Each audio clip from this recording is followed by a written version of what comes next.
Salam jumpa saudara-saudari terkasih dimanapun berada. Semoga kita semua dalam keadaan baik dan sehat.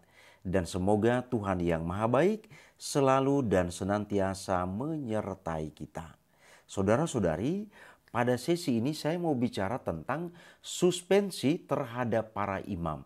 Atau suspensi yang dikenakan kepada imam atau seorang pastor dalam gereja Katolik.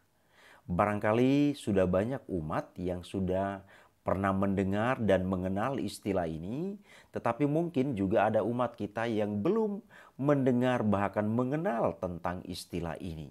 Maka pada sesi ini saudara-saudari, saya memberikan perhatian secara khusus pada bagian ini.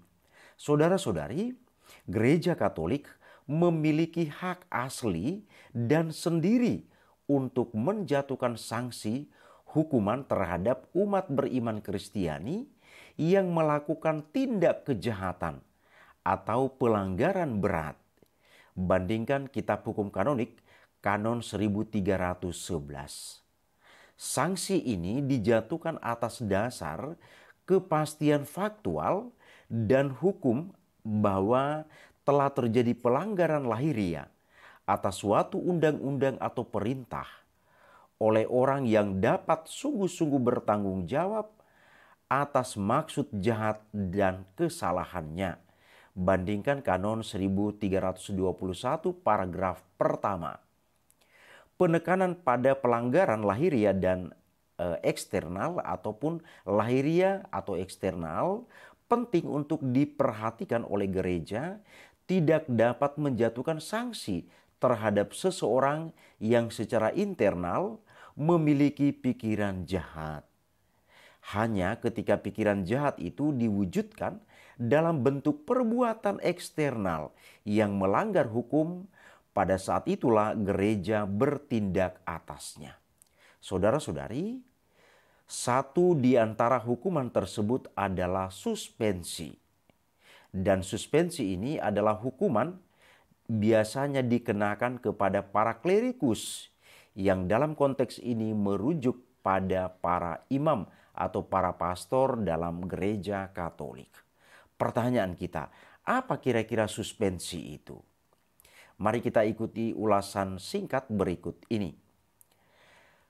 Suspensi itu yang kita lihat di hantaran tadi, kalau kita merujuk pada Kanon 1333 paragraf pertama dan Kanon 1334 paragraf kedua, suspensi dapat dideskripsikan sebagai sanksi medisina atau terbukti melakukan kesalahan yang dikenakan kepada para imam yang dengannya ia dilarang seluruhnya atau sebagian untuk menjalankan perbuatan kuasa tabisan, perbuatan kuasa pemerintahan, pelaksanaan hak atau tugas yang terkait pada jabatan ataupun secara simultan melarang seluruh perbuatan kuasa tabisan, kuasa pemerintahan, dan pelaksanaan semua hak dan tugas yang terkait pada jabatan. Artinya saudara-saudari bisa kita bahasakan dengan kalimat sederhana bahwa suspensi ini adalah sebuah hukuman yang diberikan kepada seorang imam atau seorang pastor ketika imam atau pastor itu melakukan sebuah tindakan atau perbuatan kejahatan, maka dengan perbuatannya tersebut ia dilarang secara hukum untuk boleh melaksanakan tugas yang terkait dengan tabisannya sebagai seorang imam. Ini kira-kira maksud dari suspensi yang dikenakan kepada seorang imam dalam gereja Katolik. Jadi ketika imam itu melakukan kesalahan atau melakukan sebuah pelanggaran berat, maka dia harus diberi sebuah hukuman. Jadi gereja bukan berarti membiarkan ketika misalnya seorang imam melakukan sebuah kesalahan atau pelanggaran berat dan dibiarkan begitu saja. Sama seperti kita di luar berhadapan dengan undang-undang, bahwa di dalam gereja juga berlaku hal yang sama terhadap para imam atau para pastor yang menjadi gembala gereja. Saudara-saudari, ada beberapa bentuk suspensi mari kita lihat bentuk itu seperti apa kira-kira yang dimaksudkan di sini. Ada dua bentuk hukuman suspensi, yakni suspensi otomatis dan suspensi yang masih harus dijatuhkan. Suspensi otomatis diperlukan untuk memberikan hukuman langsung untuk kejahatan berat. Hukuman ini ditetapkan secara eksplisit oleh undang-undang atau perintah dan langsung mengenai subjek yang melakukan tindak pidana. Ini kita temukan dalam Kitab Hukum Kanonik, Kanon 1314.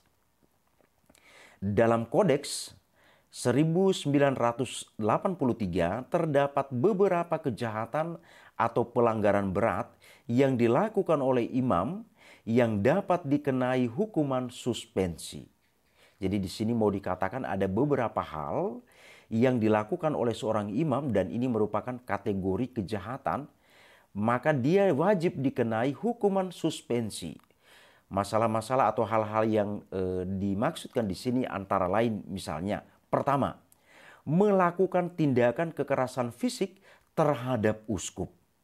Jadi misalnya di sini saudara-saudari, seorang imam barangkali tidak setuju dengan kebijakan seorang uskup, akhirnya mungkin adu fisik dengan seorang uskup.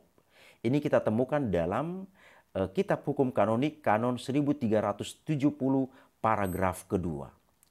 Lalu yang kedua, simulasi absolusi sakramen tobat atau pengakuan dosa tanpa mendengarkan pengakuan sakramental secara sah. Maksudnya bahwa tanpa mendengarkan pengakuan dari umat yang hendak mengakukan dosanya, tetapi langsung diberi absolusi. Ini tertulis dengan jelas dalam Kitab Hukum Kanonik 1378, Kanon 1378, paragraf kedua. Kemudian yang ketiga, secara palsu melaporkan rekan imam atau bapak pengakuan mengenai tindak pidana melawan perintah ke-6 Dekalog atau 10 perintah Allah. Ini tertuang dengan jelas dalam Kitab Hukum Kanonik, Kanon 1390, paragraf pertama. Kemudian yang keempat, mencoba menikah. Dan itu juga bisa dilakukan secara sipil saja. Nah, ini tertuang dengan jelas dalam Kanon 1394. Baik saudara-saudari, suspensi yang masih harus dijatuhkan di lain pihak adalah hukuman yang masih harus diputuskan. Sedemikian sehingga tidak mengenai orang yang berbuat salah sebelum dijatuhkan padanya. Artinya bentuk suspensi yang kedua ini butuh klarifikasi, butuh penelitian dari sebuah pengaduan misalnya. Jadi otoritas gereja tidak serta-merta menjatuhkan sebuah hukuman kepada imam, tetapi harus melakukan penyelidikan terlebih dahulu. Pelanggaran-pelanggaran lain misalnya, pelanggaran yang berulang-ulang atas ikatan-ikatan suci. Ini terkait dengan kaul kesucian. Lalu yang kedua, ketidaktaatan yang membandel terhadap perintah-perintah yang legitim dari pimpinan dalam perkara berat. Yang ketiga, sandungan berat yang timbul dari cara bertindak yang salah dari imam tersebut. Yang ketiga, secara membandel mendukung atau menyebarluaskan ajaran-ajaran yang bertentangan dengan magisterium gereja. Yang berikut, meninggalkan tempat tugas secara tidak sah. Dan yang berikut lagi, menolak untuk dipindahkan ke tempat tugas lain tanpa alasan yang wajar dan masuk akal. Baik saudara-saudari, tapi perlu kita ingat bahwa suspensi ini tidak berlaku kekal. Otoritas gereja akan menghapus suspensi tersebut. Maka dikatakan di sini, suspensi bukanlah hukuman abadi. Ia dapat dihapus, namun syaratnya adalah imam yang bersangkutan harus bertobat dan membaharui dirinya. Demikianlah sedikit paparan singkat saudara-saudari tentang apa itu suspensi. Sebenarnya paparan ini sangat panjang lebar, tetapi saya memberikan sebuah ulasan secara singkat, ingin memberikan pemahaman singkat kepada kita untuk mengetahui apa itu suspensi yang dikenakan kepada para imam atau para pastor dalam gereja Katolik. Terima kasih, Tuhan memberkati.